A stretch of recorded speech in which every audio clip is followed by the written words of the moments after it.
بسم اللہ الرحمن الرحیم۔ السلام علیکم۔ Welcome to my YouTube channel Iman Khan official.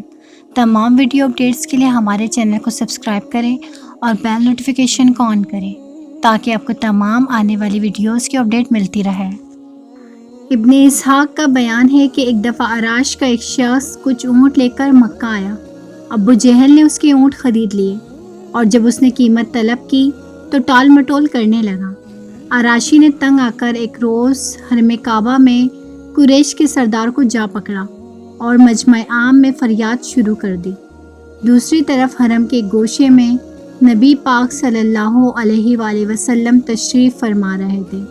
سرداران قریش نے اس شخص سے کہا، ہم کچھ نہیں کر سکتے، دیکھو وہ صاحب جو اس کونے میں بیٹھے ہیں ان سے جا کر کہو، وہ تم کو تمہارا روپیہ دلوا دیں گے۔ عراشی حضور پاک صلی اللہ علیہ وآلہ وسلم کی طرف چلا اور قریش کے سرداروں نے ایک دوسرے سے کہا، آج لطف آئے گا۔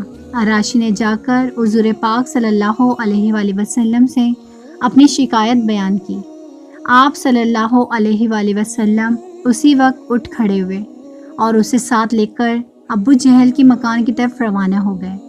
سرداروں نے پیچھے ایک آدمی لگا دیا کہ جو کچھ گزرے اس کی خبر کر دینا۔ حضور پاک صلی اللہ علیہ وآلہ وسلم سیدھے ابو جہل کے دروازے پر پہنچے اور کنڈی کھٹکھٹائی۔ اس نے پوچھا، کون؟ آپ صلی اللہ علیہ وآلہ وسلم نے جواب دیا، محمد۔ وہ حیران ہو کر باہر نکل آیا۔ آپ صلی اللہ علیہ وآلہ وسلم نے اس سے کہا، اس شخص کا حق ادا کر دے۔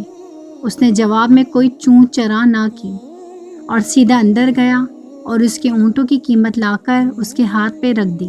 قریش کا مخبر یہ حال دیکھ کر حرم کی طرف دوڑا اور سرداروں کو سارا ماجرا سنا دیا اور کہنے لگا کہ واللہ آج وہ عجیب معاملہ دیکھا ہے جو کبھی نہ دیکھا تھا۔ ابو جہل جب نکلا تو محمد صلی اللہ علیہ وآلہ وسلم کو دیکھتے ہی اس کا رنگ فک ہو گیا، اور جب محمد صلی اللہ علیہ وآلہ وسلم نے اس سے کہا کہ اس کا حق ادا کر دے تو یوں معلوم ہوتا تھا کہ جیسے اس کے جسم میں جان نہیں ہے۔ دوستو، ہم امید کرتے ہیں ہماری آج کی ویڈیو آپ کو پسند آئی ہوگی۔ ہمارے چینل کو سبسکرائب کریں، اس ویڈیو کو زیادہ سے زیادہ شیئر کریں اور آنے والی ویڈیو تک اپنی میزبان ایمان خان کو اجازت دیجیے۔ اللہ نگہبان، فی امان اللہ۔